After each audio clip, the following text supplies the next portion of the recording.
Mari kita berdoa. Kami ucapkan terima kasih Tuhan karena pemeliharaan Tuhan sampai saat ini kami boleh datang ke rumah Tuhan. Sesuai dengan janji Tuhan, yang datang kepada Tuhan tidak ada satu Tuhan tinggalkan. Tuhan, kami telah datang di tempat ini, kami betul-betul mau berjumpa dengan Tuhan, mendengarkan suara Tuhan, baik itu penghiburan, kekuatan, baik itu suatu teguran, kami terima. Bila betul-betul melalui setiap kami dibangkitkan, maka gereja Tuhan akan dibangun. Terima kasih untuk apa yang sudah Tuhan kerjakan dalam kehidupan ini, untuk gereja Tuhan. Tuhan, ajarkanlah kami. Hari ini hari Pentakosta, hari kedatangan turunnya Roh Kudus. Kami tahu Tuhan, peran Roh Kudus sangat-sangat penting dalam kehidupan kami. Tapi sering sekali kami abaikan, sehingga kami kehilangan banyak berkat, dan dalam perjalanan ini kami banyak hal salah. Roh Kudus datang penuhi kami. Roh Kudus datang pimpin kami. Roh Kudus datang membuat kami yaitu tertegur dan menjalankan firman Tuhan. Tuhan, ajarkanlah kami tidak menekan pekerjaan Roh Kudus, tidak menutupin pekerjaan Roh Kudus, tapi kami mau Roh Kudus terus bekerja setiap hari, setiap saat dalam kehidupan ini, khususnya dalam gereja Tuhan. Terima kasih. Kami tahu Tuhan, perjalanan hidup ini semakin Tuhan terjangan arus berat sekali, baik itu politik, baik itu kondisi ekonomi. Tapi sekali lagi Tuhan, kami tahu semua itu tidak ada artinya kalau kuasa Tuhan, Roh Kudus datang menyertai. Terima kasih. Berkati jemaat Tuhan yang sakit, jamaah sembuhkan. Yang mempunyai pergumulan Tuhan tolong. Tuhan, saya betul-betul yang datang kepada Tuhan, baik secara rohani, baik secara jasmani, mendapatkan suatu kesembuhan yang luar biasa, kebangunan luar biasa. Terima kasih, hamba yang lemah ini Tuhan, bungkus dengan darah-Mu, sehingga setiap perkataan disampaikan, urapan daripada Roh Kudus. Terima kasih Bapak. Kami doakan Tuhan untuk proses pembangunan gereja baru di seberang, yaitu sana. Kami berdoa terima kasih untuk apa yang sudah Tuhan siapkan. Tapi kami masih kekurangan. Tuhan, kami percaya Tuhan, Kau akan gerakkan jemaat Tuhan, memberikan perpuluhan yang paling baik untuk Tuhan. Sehingga satu saat kami akan melihat bukan orang lain yang mengambil bagian untuk membangun gereja Tuhan yang baru ini, tapi setiap kami tahu yang diselamatkan, yang diberkati oleh Tuhan, kami mengambil bagian. Terima kasih, dengar doa kami Bapa. Kami panjatkan doa ini dalam nama Yesus, nama yang mulia. Kami sudah berdoa. Amin. Hari ini hari Pentakosta. Banyak orang lupa ya. Ingat ya, setiap tahun begitu kenaikan Kristus ke atas surga, ya, itu menyatakan suatu kemenangan, ya, apa yang dikerjakan Kristus, kematiannya, kebangkitannya diterima oleh Bapa. Karena itu jaminan keselamatan jangan diragukan lagi, ya, jangan cari yang mati. Kalau Anda sampai saat ini masih puas dengan yang mati, memberikan teladan itu baik. Tapi sekali lagi, yang mati tidak akan menyelamatkan.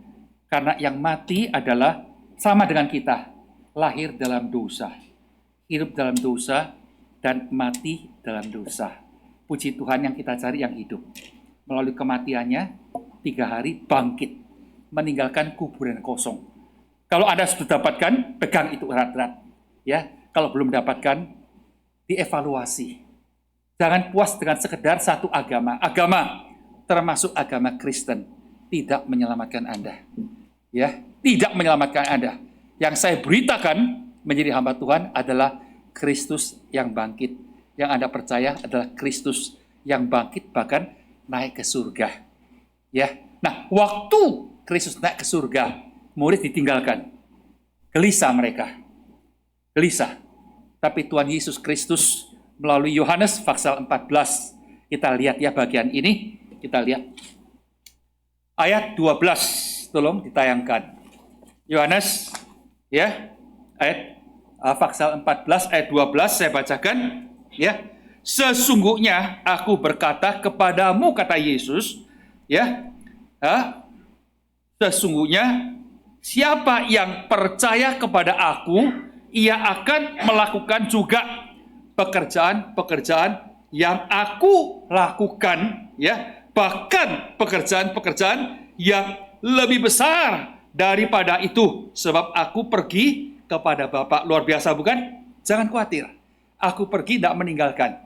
Bahkan melalui aku pergi, engkau akan mengerjakan pekerjaan besar. ke-13. Apapun yang kamu minta dalam namaku, aku akan melakukannya. Supaya apa? Bapa dimuliakan di dalam Anak. Ayat 14. Jikalau kamu meminta sesuatu, ya, kepada atas namaku, aku akan melakukannya. Jikalau kamu mengasihi aku, kamu akan, yaitu menuruti perintahku. Ayat 16, ya. Aku akan minta kepada Bapa, ya, dan ia akan apa? Perhatikan, memberikan kepadamu seorang penolong, penghibur yang lain, supaya ia menyertai kamu, yaitu selama-lamanya. Selama-lamanya. 17, yaitu Roh kebenaran. Dunia tidak dapat menerima dia, sebab dia tidak melihat dia dan tidak mengenal dia. Namun kamu mengenal dia, sebab ia menyertai kamu dan akan tinggal di dalam kamu. Puji Tuhan. Bukan hanya menyertai, tinggal. Aku tidak akan meninggalkan kamu sebagai yatim piatu. Aku akan datang kepadamu. Ya, 19. Sesaat lagi dunia tidak akan melihat aku lagi, ya, tetapi kamu akan melihat aku, sebab aku hidup dan kamu pun akan hidup. Aku hidup, kamu pun akan hidup. Pada waktu itulah kamu akan tahu bahwa aku di dalam Bapakku dan kamu di dalam aku dan aku di dalam kamu. Siapa di dalam siapa? Aku dalam Bapa, Bapa dalam aku, kamu dalam aku. Wah, ini luar biasa. Ini suatu rahasia kebenaran yang betul-betul membuat kita, ya, menyatakan suatu keberanian untuk maju ke depan. Siapa yang memegang perintah-perintahku, ya, dan melakukannya, dialah yang mengasihi aku. Siapakah mengasihi aku? Ia akan dikasih oleh Bapakku, dan aku pun akan mengasihi dia dan akan menyatakan diriku, yaitu kepadanya. Puji syukur kepada Tuhan. Ini bagian firman Tuhan hari Pentakosta. Saya dititipkan untuk menyampaikan firman Tuhan ini. Tadi dikatakan, ya, pasal 14 ayat 12, kerjakan yang lebih besar. Tapi sebelum kerjakan besar, ini pasal 1, ya. Pasal 1 Yohanes ayat, ya, ke-50, 51, tolong ditayangkan, ya, udah, ya. Yesus berkata kepadanya, ya, apakah karena aku berkata kepadamu, kepada Nathanael, ya, aku melihat engkau di bawah pohon ara, maka engkau percaya. Engkau akan melihat hal-hal yang lebih besar. Ya, tadi mengerjakan pasal 4. Sekarang ini pasal 1 mengatakan engkau lihat dulu. Lihat yang lebih besar, ya, daripadaku. Lalu kata Yesus kepadanya, sesungguhnya aku berkata kepadamu, kamu akan melihat langit terbuka dan malaikat-malaikat Allah naik turun, yaitu pada Anak Manusia. Nah, Yesus mengatakan hal ini itu mengambil contoh Yakub waktu meninggalkan rumah dalam perjalanan tidur, ngimpi, yaitu ladder, tangga dari atas surga ke bawah, ya. Malaikat Tuhan turun naik. Nah, ini Tuhan katakan engkau akan melihat. Engkau lihat dulu ini. Setelah itu kamu kerjakan apa yang aku kerjakan. Jemaat dikasih oleh Tuhan, hari Pentakosta saya akan meng-sharingkan, ya, satu hal yang penting, yaitu kuasa Roh Kudus, penyertaan Roh Kudus. Itu sangat penting di dalam hidup Anda, dalam keluarga Anda, dalam pekerjaan Anda, usaha Anda, bahkan di dalam pelayanan di dalam gereja. Saya selalu dengan satu perkataan, yaitu menasihati diri sendiri, mendorong, ya, mencintai Tuhan, mencintai gerejanya dengan dua cara ini untuk mengasihi diri kita sendiri. Tolong tanya, siapa tidak mengasihi? Ya, seorang pengemis lewat jalan, ya, tidak hati-hati, satu truk lewat kencang sekali, kaget. Dia katakan, waduh, untung tidak mati. Seorang pengemis loh. Pengemis itu jalan dengan suatu kondisi yang tersendat-sendat karena nggak bisa jalan, harus dengan yaitu duduk dengan tangan kakinya. Perhatikan, seorang pengemis yang miskin, yang merasakan tidak ada harapan, tapi tetap menyayangi dirinya, nggak mau ditabrak sama truk, malah maki-maki truknya. Ya, kok begitu cepat? Saudara-saudara sekalian, semua kita menyayangi diri. Anda menyayangi diri, saya juga. Ya, kita membuat rencana. Apalagi setelah berkeluarga, kita tahu tantangan besar. Sebentar anak akan lahir, akan sekolah, sekolahnya mahal. Gimana dengan hari depan? Kita rencanakan supaya kehidupan ini semakin mapan, semakin nyaman, dan semakin yaitu merasakan ada suatu future yang baik. Tapi saudara sekalian, awas ya. Bisa dengan dua cara kita mengasihi diri sendiri. Satu, dengan egois. Memikirkan, tidak peduli. Bahkan ada generasi muda, orang tua gimana, saya nggak peduli. Mertua gini, saya nggak peduli. Yang penting kami, suami istri, keluarga ini, saya akan pelihara. Sudah awas. Setiap kita mencintai, Anda berhak mencintai. Saya juga berhak.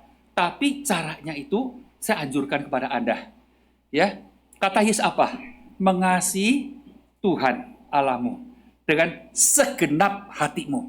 Setelah itu, mengasihi ya air dan guci. Mengasihi orang lain seperti mengasihi dirimu sendiri. Tolong tanya, ayat ini penting. Boleh tidak mengasihi diri sendiri? Boleh dan harus. Tapi jangan lupa, masih ada orang lain. Ya, apalagi masih ada Tuhan. Cintai dulu in the first. Setelah itu, baru kamu, ya, the second, the third itu boleh dengan cara itu. Sobat yang saya kasih, saya belajar sejak SMA. Tidak punya duit, uang saku sedikit, karena kondisi kami pun tidak mengizinkan saya mendapatkan uang saku. Tapi waktu saya SMA, saya sudah mulai belajar. Punya duit per puluhan, saya harus yaitu tinggalkan untuk Tuhan. Ini milik Tuhan. Tapi belakang ini, saudara sekalian, khususnya minggu lalu, saya menerima suatu video. Saya kaget. Orang yang dari Yerusalem membuat video pendek ini mengatakan, saya yaitu tembok ratapan. Anda tahu ya, tahun 67 setelah Jenderal Dayan yang udah almarhum mendapatkan merebut dalam yaitu peperangan 6 hari yaitu Yerusalem. Mereka menangis dan mengatakan mulai saat ini kami tidak akan tinggalkan Yerusalem. Nah, itu luar biasa. Nah, saudara-saudara sekalian, orang ini mengatakan, coba lihat, saya sekarang di tembok ratapan. Saya cari rabi, saya bertanya kepada rabi, gimana dengan yaitu ajaran firman Tuhan perpuluhan. Rabi mengatakan, oh itu udah, kami tidak ada. Perpuluhan itu udah, kami tinggalkan. Ya, benar atau tidak saya nggak tahu. Tapi bagi saya langsung respon, dia memutlakkan ajaran rabi. Ya, karena mereka tahu Taurat dan meninggalkan perpuluhan. Benar atau tidak saya nggak tahu. Tapi yang saya tahu firman Tuhan perpuluhan masih ada. Perjanjian Lama jelas sekali. Ya, Malaki, kamu namanya Malaki ya. Pasal 3. Ya, itu perpuluhan itu. Ya, itu perpuluhan. Ya, saya baru tahu ini anak pendeta ini. Bapaknya saya kenal. Ya, Bapak Robi Setiawan ya di Semarang. Ya, dulu saya hampir undang beliau untuk gabung dengan GKI. Ya, setelah kuliah selesai dari Filipina. Nah, saudara-saudara sekalian, perpuluhan masih ada. Nah, perjanjian Lama baru nggak ada perpuluhan. Saya ngerti. Anda nggak dapatkan. Tapi saya katakan, perjanjian baru itu jauh lebih besar dari perpuluhan. Kenapa, saudara sekalian? Coba contoh persembahan yang disebutkan oleh Yesus. Tuhan kita, ya juga ganda, perempuan janda. Ya, dengan apa? Dipersembahkan semua hidupnya. Berarti apa? Kalau dia persembahkan ini kepada bait Allah, berarti makan untuk selanjutnya, the next, nggak tahu apa yang dimakan. Tolong tanya, persembahan yang diambil contoh, diangkat oleh Tuhan Yesus, itu perpuluhan atau melebihi? Jelas melebihi, saudara sekalian. Jadi kita bukan di Taurat, di anugerah. Kalau Taurat itu sendiri perpuluhan, di anugerah, grace mati untuk kita. Besar luar biasa cinta kasihnya. Masa seenaknya? Pokoknya aku suka berapa. Yang penting kan aku suka. Kalau aku udah suka, jangan dipaksa. Saya mengerti, saudara sekalian. Persembahan itu harus sukacita, harus rela, bukan beban, bukan paksaan. Tapi sekali lagi, kita sudah menerima anugerah Tuhan yang dibawa anugerah cinta kasihnya, berkat atas berkat, ya, an sang jaen, kok jadinya lebih di bawah hukum Taurat, harusnya lebih. Dan persembahan Maria, Narwastu dipecahkan. Yesus mengatakan apa? Injil diberitakan kemana saja juga harus ingat apa yang dikerjakan oleh perempuan ini. Jadi berarti saudara sekalian, persembahan itu di dalam Alkitab PB tidak ada lagi. Tapi bagi saya adalah melebihi. Bukan perpuluhan lagi saudara sekalian. Jangan pakai tidak ada terus di-ignore, dibuang, jangan. Ya, itu betul-betul kehilangan berkat. Kehilangan berkat. Ya, saya pelayanan 55 tahun. Sejak SMA saya lakukan sampai saat ini. Puji Tuhan. Bukan hanya pribadi saya, Tuhan cukupin. Bukan kaya, tapi saya nggak miskin. Saya nggak bisa mengatakan saya miskin. Enggak. Ya, bisa sekolahkan anak ke Amerika dan sebagainya sampai saat ini. Dan Tuhan cukupin. Itu karena apa? Saya menasihati. Cinta Tuhan, cinta gerejanya. Maka dengan cara ini, saya mendapatkan berkat Tuhan. Dan saya ajarkan itu kepada jemaat. Nah, kenapa saya katakan hal ini, saudara sekalian? Karena tadi saya dengar bahwa kita sedang bangun gereja, betul?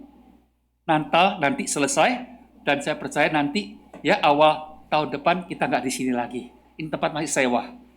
Berapa kira-kira invest di sana yang di depan itu? 17 sampai 18 M. Besar ya? Nggak gampang ya. Dengan jumlah 150 orang itu bangun tidak gampang.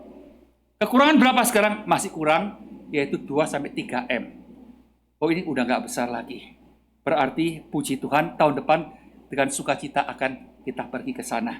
Nah, yang akan saya katakan kepada Anda adalah kekurangan ini coba. Kalau Anda belum ambil bagian, perpuluhan Anda diserahkan dalam gereja Tuhan. Dicukupin. Saya harap nanti peresmian itu saya bisa ikut, ada waktu ikut. Untuk menyaksikan saudara sekalian bahwa gereja yang bisa nampung 300 sampai 350 itu nggak kecil, memang nggak besar. Yang lama itu dalam ruang kebaktian hanya 300 orang juga. Bukan sekarang ya, yang lama ya. Nah, akan saya katakan, Tuhan berikan berkat. Anda dengan iman melangkah. Berikan perpuluhan. Gereja Tuhan tidak akan kekurangan. Karena sekali lagi, dengan mencintai Tuhan dan gerejanya, Anda sudah mencintai diri sendiri. Percayalah, percayalah. Tuhan tidak pernah utang sama kita, nggak dibayar. Dan Tuhan katakan, aku utang. Aku akan bayar. Ya, kalau utang orang lain banyak nggak dibayar. Tapi Tuhan utang sama kita. Sebenarnya bukan utang. Tapi Tuhan katakan, aku utang. Apalagi engkau kerjakan untuk mereka yang miskin, yang susah. Aku utang. Aku akan bayar. Bukannya bunganya ditambah. Saya yakin. Pelayanan 55 tahun pribadi saya dan melihat pelayanan GKY, saudara sekalian, saya sangat yakin apa yang dijanjikan oleh Tuhan setia. Karena itu Mazmur 122 ayat yang ke-6 mengatakan, hai Yerusalem, Yerusalem, yang mencintai engkau akan prosperity, akan diberkati. Kita bukan karena materi, saudara sekalian, jangan salah pahamkan. Tapi waktu kita mencintai Tuhan, Tuhan yang Maha Kuasa, Kristus yang Immanuel, yang ajaib, itu akan membalas, memberkati. Sekali lagi, ini jangan jadi motivasi. Harus, ya, karena kita sudah dicintai, diselamatkan dan diberkati. Tapi waktu kita lakukan, maka berkat itu akan datang. Yerusalem, kenapa kita mencintai, diberkati? Karena ada bait Allah di sana.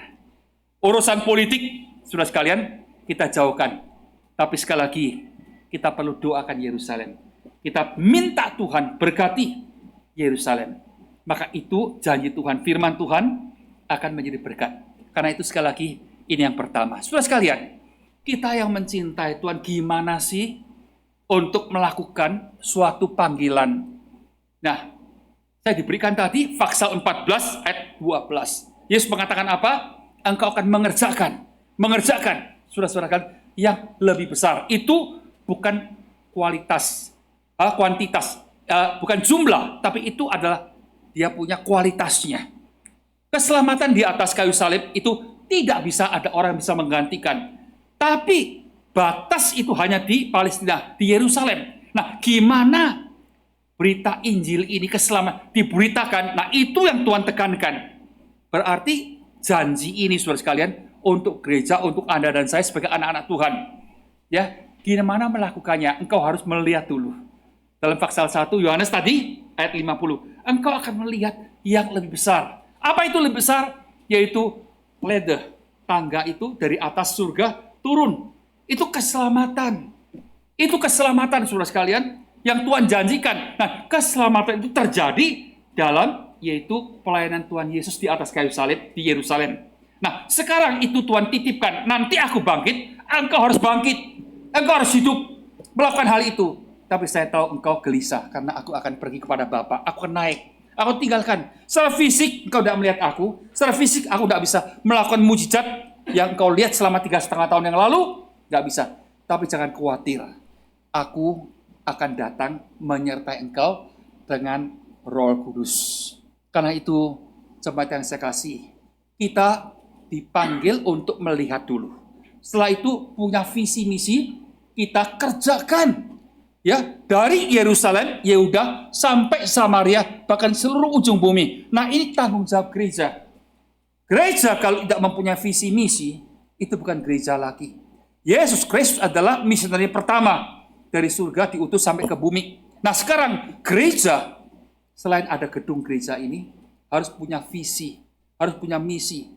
Tidak puas dengan gereja semacam ini. Jemaat yang saya kasih, tahun 1953, 51 yang lalu, saya dipanggil, ya setelah menikah 1 minggu, bulan Februari, masuk melayani GKI yang di Mangga Besar, yang masih kecil, yang masih ada, untuk nostalgia. Saudara-saudara sekalian, kok hari ini bisa menjadi gereja salah satu yang terbesar di bahasa Mandarin ya, yang terbesar di Indonesia? Kenapa? Saudara-saudara sekalian, justru karena hal ini, saya dipanggil, kalau saya pegang Mangga Besar, saya besarkan. Bukan nggak bisa, tapi itu bukan, yaitu keegoisan saya yang harus dipertahankan. Ya, Mangga Besar waktu kecil, saudara sekalian, waktu masih gereja hanya menampung yaitu 300 orang, bangun dulu Pluit. 73 saya masuk, 74 Pluit dibuka. 1 tahun, buka pos yang pertama dalam sejarah GKI. Saudara-saudara sekalian, ini bukan satu hal yang gampang. Setelah itu dibangun. Ya, lihat Pluit sekarang cukup mentereng. Ya, mempunyai gereja, mempunyai cucu cicit sudah. Puji Tuhan, Pluit dibangun, selesai, Greenfield nongol. Lebih besar dari Pluit. Tapi Mangga Besar tetap gereja yang kecil, yang lama. Puji Tuhan, waktu itu tidak ada jemaat yang komplain kepada saya, pendeta, gimana ini? Kita sendiri masih kecil, kenapa masih bangun-bangun Pluit, bangun Greenfield? Waktu itu ada orang tidak setuju, mengatakan gini, uang begitu besar, lebih baik buka gereja kecil yang banyak, nggak usah satu. Tapi saya katakan, waktu zaman Pak Sudomo, ya, akan dilarang gereja itu di hotel-hotel di luar. Semua dikembalikan. Untuk izin gereja itu sangat sulit. Mumpung masih ada kesempatan, puji Tuhan, saya katakan, yang paling penting setelah gereja besar dibangun, jangan lupa visi misi. Puji Tuhan, Pluit punya, yaitu banyak pos, dan sudah dewasa. Ya, misalkan di tempat-tempat lain, ya itu Teluk Gong, ya di Pik misal, itu semua posnya Pluit dan dewasa. Greenfield juga sama. Yang penting Greenfield jangan mandek, ya jangan egois membuka, yaitu pos-pos di mana. Saya sangat mengharapkan sekali ini sebentar lagi gereja ini menjadi gereja dewasa. Apalagi setelah mempunyai jemaat, saya percaya setelah pindah ke sana jemaat akan bertambah, kekuatan bertambah. Langsung akan sampai 300, ya 250 menjadi gereja dewasa. Tapi sekali lagi saudara sekalian, harus punya visi misi itu dan gimana kerjakan. Kalau Anda tinggalkan Roh Kudus tidak mungkin. Awas ya, gereja bukan bangunan. Bangunan boleh besar, tapi gereja bisa kosong. Saya baru pulang dari Sydney 15 tahun yang lalu, saudara sekalian. Mau gereja Sydney tidak gampang. Berapa investnya? 43 miliar. Satu gereja di city, ya, komunitas sangat bagus sekali. Pakai sport, pakai apa bisa. Saudara-saudara, saya ingatkan kepada mereka, Anda diberkati melalui Indonesia. Sekarang Anda harus siap-siap menjadi gereja dewasa. Gimana menjadi gereja dewasa? Harus tambah jumlah, harus tambah persembahan. Hanya demikian. Puji syukur kepada Tuhan, saya harapkan Sydney, GKI Sydney akan menjadi gereja yang dewasa dalam waktu dekat. Yang saya katakan, jangan tinggalkan Tuhan. Ini gereja ditebus dengan mahal, karena apa? Gereja yang besar, yang pernah diberkati oleh Tuhan, karena orangnya susut. Akhirnya dijual, gak bisa berkembang, dilepas lagi. Waktu dilepas, orang tanya kepada saya, beli gak? 43 miliar. Saya katakan, kalau ada berkat Tuhan, beli. Menebus, yaitu aset Tuhan, yang sudah milik Tuhan, dipersembahkan, tapi diambil sama dunia. Kenapa diambil? Tuhan tinggalkan.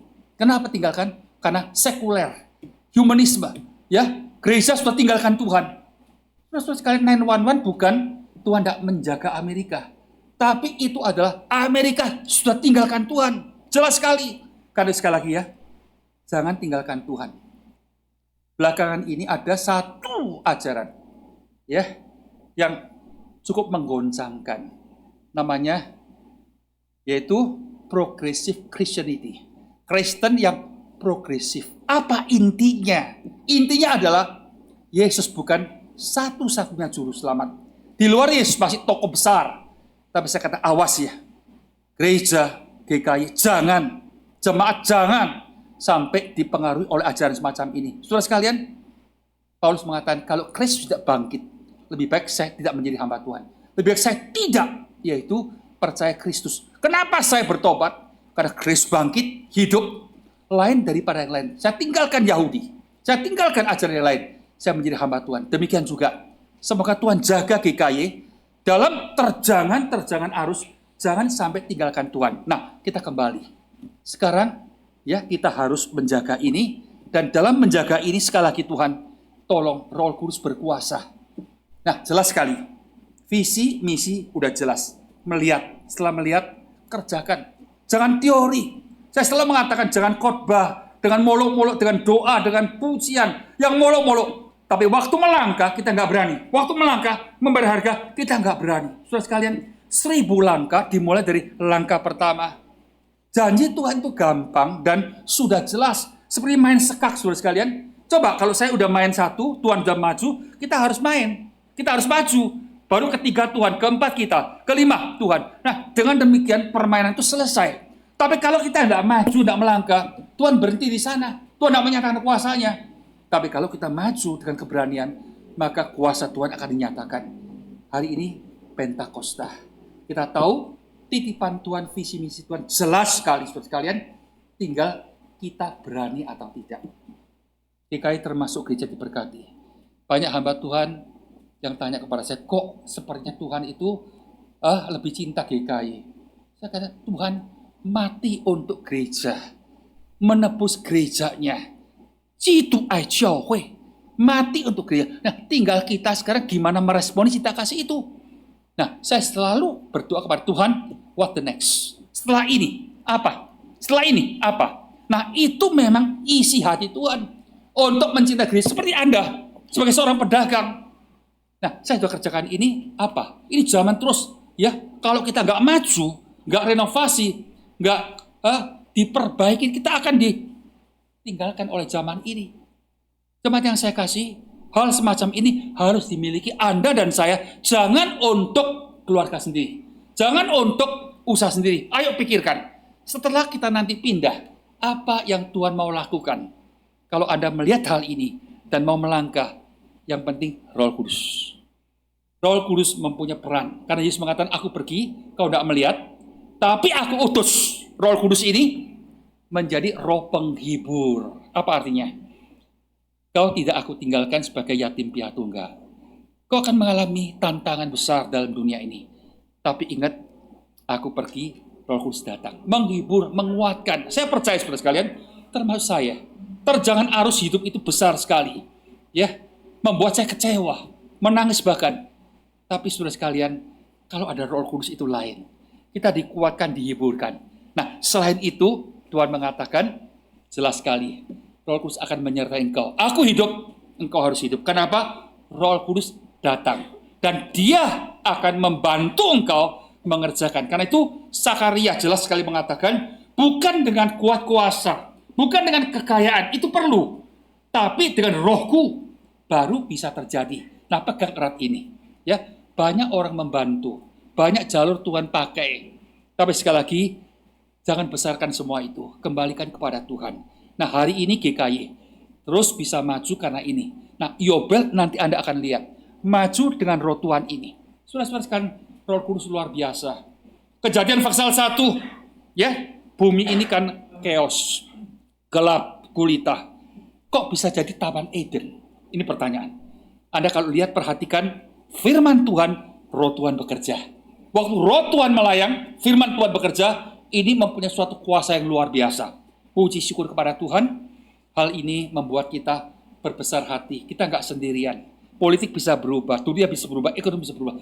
Tapi Tuhan, sekali lagi, gerejamu harus tetap maju. Jangan sampai terkecoh dengan suatu perkataan. Ya, aku cinta Yesus, tapi aku tidak cinta gereja. Awas, jangan sampai terkecoh. Ini tidak alkitabiah. Saya tidak pakai waktu untuk menganalisis hal ini. Tapi sekali lagi, ajaran semacam ini khususnya di generasi muda terjadi. Jangan sampai ya kita terkecoh. Saya mengerti saudara sekalian, bukan gedung, tapi gedung tetap adalah yang Tuhan inginkan. Bahkan saya katakan saudara sekalian, gereja akhir zaman, bait Allah ketiga harus dibangun dalam nubuat. Ya, dalam nubuat. Sekarang yang satu dibangun oleh Salomo, udah hancur. Ya, oleh Babilonia. Yang kedua dibangun oleh Solo Babel, udah hancur tahun 70 oleh Jenderal Titus. Nggak ada. Anda ke Holy Land, nggak kelihatan bait Allah. Ya, hanya sinagog. Tapi firman Tuhan jelas, bait Allah ketiga harus dibangun. Nah, kalau Tuhan tidak mementingkan, ngapain bangun bait Allah ketiga? Berarti apa? Gereja yang kelihatan tetap penting. Kita harus mencintai, kumpul bersama-sama. Tapi sekali lagi, yang penting adalah ada roh Tuhan. Kalau tidak ada roh Tuhan, gedung tidak ada artinya. Nah, gimana roh Tuhan itu bisa ada, saudara-saudara sekalian? Jelas, Yesus mengatakan kepada murid-muridnya. Waktu murid-muridnya mengatakan, Tuhan, kami akan bangun gereja. Tuhan udah bangkit. Tuhan tidak. Tunggu dulu. Kamu harus berdoa di Yerusalem. Berapa lama? Tidak ngomong. Tunggu dulu. Mereka kumpul di Yerusalem, tunggu. Berdoa 1 hari, 2 hari, 3 hari. Nggak kelihatan perubahan apapun juga. Sampai hari ke-10, Pentakosta, Roh Kudus baru datang. Setelah datang, saudara sekalian, apa yang terjadi? Perubahan besar terjadi. Di antara murid-muridnya, selain Yudas, mereka semua dipenuhi Roh Kudus. Dan semua belajar mencintai satu dengan yang lain. Yang dulu, sebelum Yesus disalibkan, gontok-gontokan, sikut-sikutan, siapa yang paling besar? Nanti aku di sebelah kananmu Tuhan. Panggil mamanya datang untuk menasihati Yesus. Yesus mengatakan, di antara kamu jangan ada yang mencari hal-hal posisi. Saudara sekalian, tapi setelah Pentakosta, mereka saling mengasihi. Puji syukur kepada Tuhan. Mulai saat itu, gereja mempunyai pengaruh, dampak, impact yang luar biasa. Sampai mempengaruhi, membuat dunia saat itu upside down. Kembali saudara, dijadikan suatu kekuatan yang betul-betul, ya, pemerintah pun merasa terancam seolah-olah. Syukur puji kepada Tuhan, jelas ya. Pentakosta, Anda dan saya harus siap dipenuhi. Kita sudah dimeteraikan waktu kita percaya Yesus. Born again because the Holy Spirit, karena Roh Kudus. Tapi sekali lagi tidak cukup. Dimeteraikan milik Tuhan selama-lamanya. Jangan ragukan dengan keselamatan kalau pertobatan Anda betul-betul. Kedua, sekarang seperti Paulus mengatakan, jangan mengkhawatirkan Roh Kudus. Puya jauh senling tanyu. Kedua, jangan menekan pekerjaan Roh Kudus. Jangan. Ya, tapi Paulus katakan dipenuhi oleh Roh Kudus. Nah, gimana? Saudara sekalian, gereja permulaan jelas sekali bahwa mereka harus berdoa. Dalam doa 10 hari itu, mereka bukan ya lihat TV, makan kacang, minum kopi, santai. Tidak. Mereka berdoa, bertekun, mengaku dosa, bertobat untuk kehidupan yang lalu.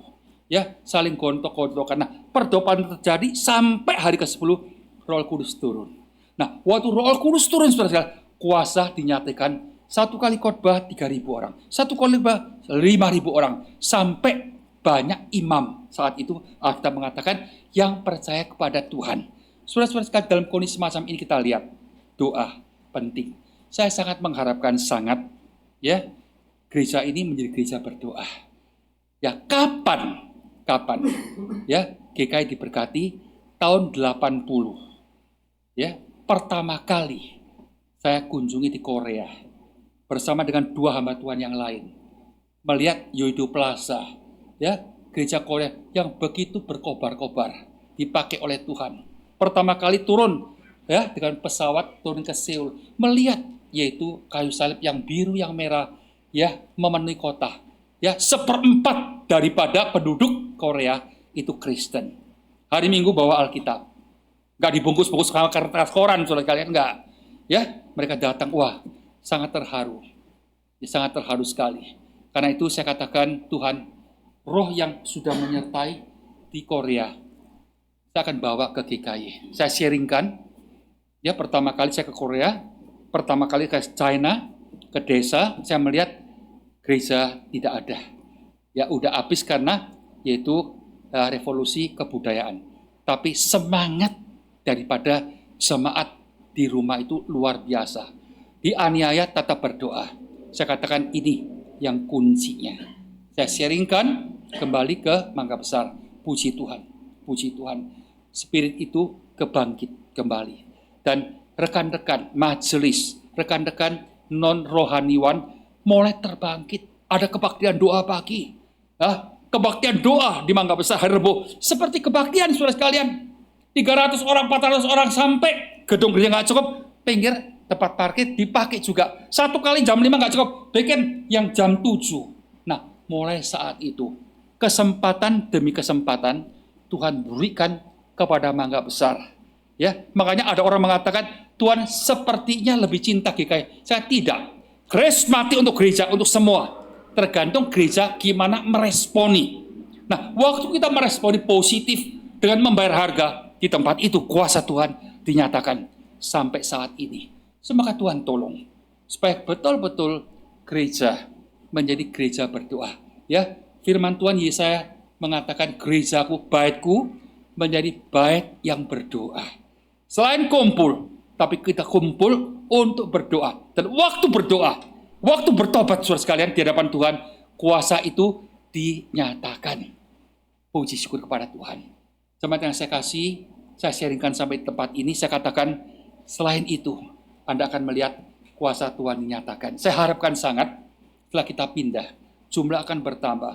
Ya, kita akan mengerjakan pekerjaan yang lebih besar. Nah, waktu Roh Kudus turun, saya katakan tadi Kejadian 1, ya, dunia bumi yang chaos, yang unsistem, yang gelap menjadi Taman Eden. Nah, Anda lihat lagi ke ke Yeskil pasal 37. Waktu Roh Tuhan bekerja, ya, Tuhan bertanya kepada Yeskil, kamu lihat apa di bawah itu semua? Tulang-tulang yang kering kurintang. Tuhan bertanya, gimana? Yeskil mengatakan Tuhan yang tahu. Alkitab mengatakan Roh Tuhan memenuhi, akhirnya tulang-tulang yang kering menjadi laskar-laskar yang kuat.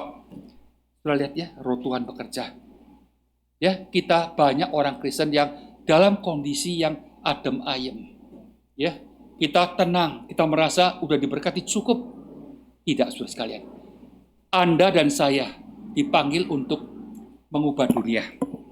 Terjadi suatu transformasi secara pribadi, menjadi manusia ciptaan baru untuk yaitu mengubah dunia yang chaos ini. Semoga Tuhan tolong. Kita kelompok kecil, jangan takut. Yesus mengatakan, aku menyertai engkau. Aku memberikan kerajaan kepadamu. Biarlah janji Tuhan semacam ini kita terima dengan baik. Awas ya, Tuhan cinta gereja. Tapi kalau gereja tidak menjaga diri dengan baik sesuai firman Tuhan dan dipengaruhi oleh ajaran-ajaran dunia ini, sekularisme, humanisme, saudara, Tuhan akan tinggalkan. Hal itu harus hati-hati. Dari pimpinan gereja, kita harus awas, kita harus jaga-jaga, kita harus waspada untuk mengingati gereja Tuhan. Semoga Tuhan memberkati. Sejak pagi hari ini, saya akan mengajak Anda, hari Pentakosta, secara pribadi, Anda perlu Roh Kudus. Kehidupan Anda saya nggak tahu, tapi saya percaya hidup dalam dunia, akhir zaman ini, firman Tuhan mengatakan, iblis tahu saatnya sampai turun di antara kamu, gereja, jemaat Tuhan, menyerang, ya, menghancurkan keluarga kita, usaha kita, dan sebagainya. Tapi sekali lagi, Anda gak bakal menang. Anda akan menang waktu Roh Kudus menyertai Anda. Waktu Anda sadar kepada Roh Kudus. Sekali gimana? Saya harus menjadi manusia betul-betul perubahan, transformasi. Menjadi manusia ciptaan baru. Setelah itu Roh Kudus memenuhi saya. Dan saya sadar Tuhan. Nah, gimana sadar Tuhan, saudara sekalian? Indah sekali.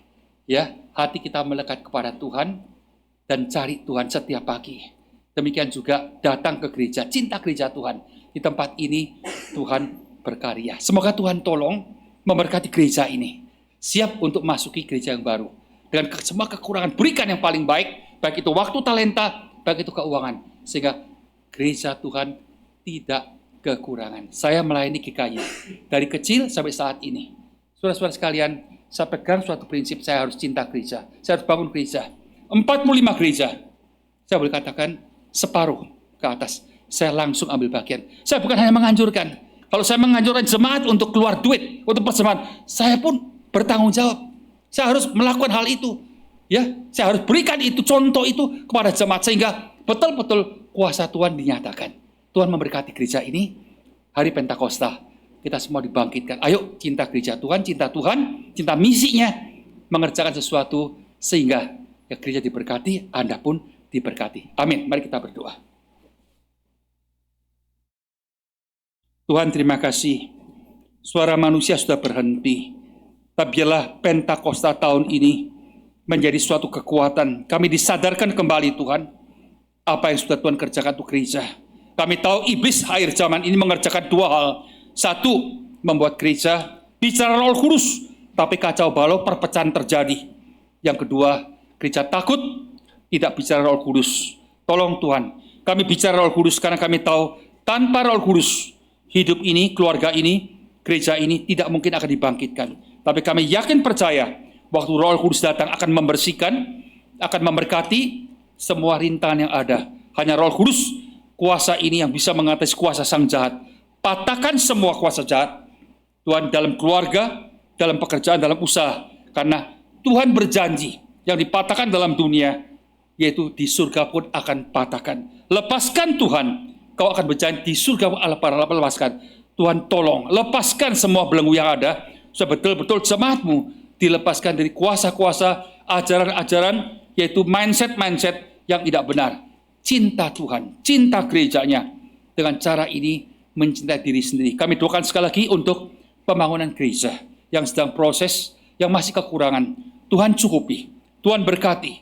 Bila perpuluhan kami serahkan untuk gereja Tuhan. Terima kasih, kami sudah melihat Tuhan memberkati gereja ini. Tuhan terus berkati sampai Tuhan datang. Dalam nama Tuhan Yesus Kristus, nama yang mulia, kami sudah berdoa.